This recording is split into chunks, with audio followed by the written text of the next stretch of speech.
Fabiola, se a gente leva a sério o penúltimo anúncio, o Bolsonaro vai estar de volta no Brasil na quinta-feira, né?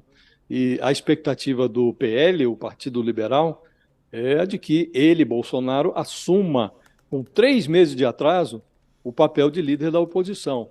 E os operadores políticos do Lula, o staff político do governo, está antevendo o que está por vir. Então, eles receiam que a raiva transforme o Lula em refém das provocações do Bolsonaro. Então, o Lula tem sido aconselhado, desde a semana passada, a ignorar o Bolsonaro, a terceirizar ao PT, aos líderes governistas no Congresso, as respostas às provocações do Bolsonaro. Provocações que são certas como o nascer do sol a cada manhã. O Bolsonaro vem com essa disposição de atiçar o governo. E prevalece ali nesse staff político do governo a avaliação de que o Lula não pode repetir o erro que ele cometeu com o Sérgio Moro. Então, o ex-juiz da Lava Jato estava perambulando pelos corredores do Congresso como um senador apagado. As luzes se acenderam em volta do Sérgio Moro depois que ele virou alvo do PCC, ganhou 15 segundos de ribalta, e graças à verborragia do Lula, o Moro prolonga a sua estadia nas manchetes. Então, para evitar a reincidência desse tropeço, o Lula precisaria, na visão dos seus auxiliares, tratar o Bolsonaro como um candidato à inelegibilidade, como um personagem menor, não como principal antagonista do governo. A questão agora é saber se o Lula conseguirá resistir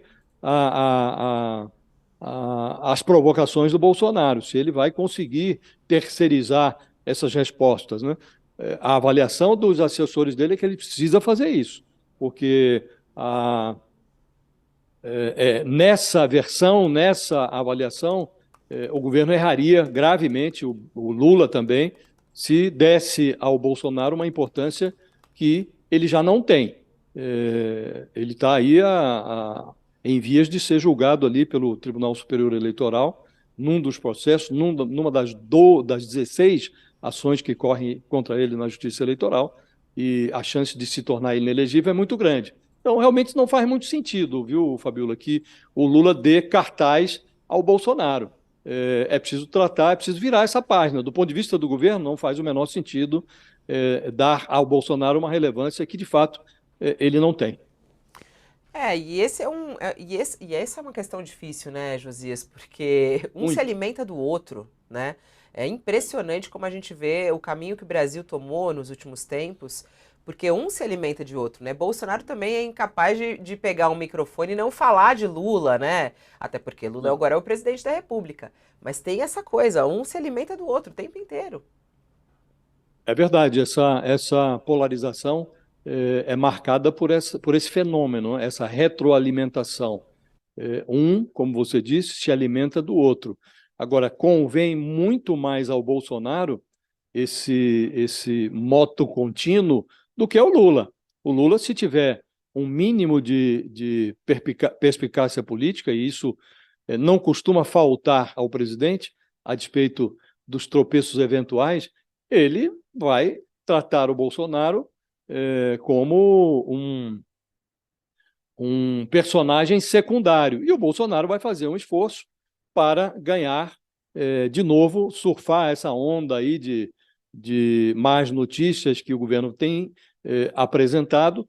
Fora os tropeços verbais do Lula, há uma dificuldade do governo de lidar com a agenda econômica.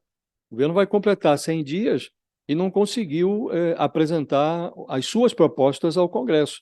Além da nova regra fiscal, há uma dificuldade de colocar em pé uma proposta, um começo, meio e fim de reforma tributária, que o Lula dizia ser a prioridade dele. Então, essas debilidades do governo oferecem matéria-prima para que o Bolsonaro exercite a sua oposição.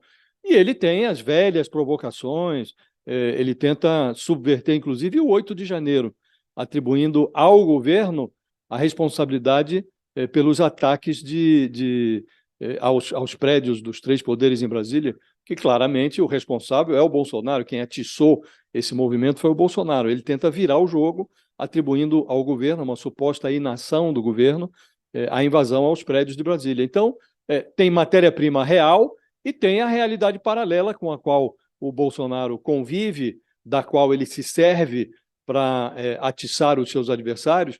E é preciso ver agora como o Lula vai se comportar, Fabíola, porque aquelas provocações que vinham da Flórida, atenuadas pelo comportamento de turista do Bolsonaro, elas agora estarão mais próximas e o Bolsonaro, se seguir o ritual previsto pelo PL, ele vai viajar pelo país, vai juntar aquelas multidões que ele costuma juntar.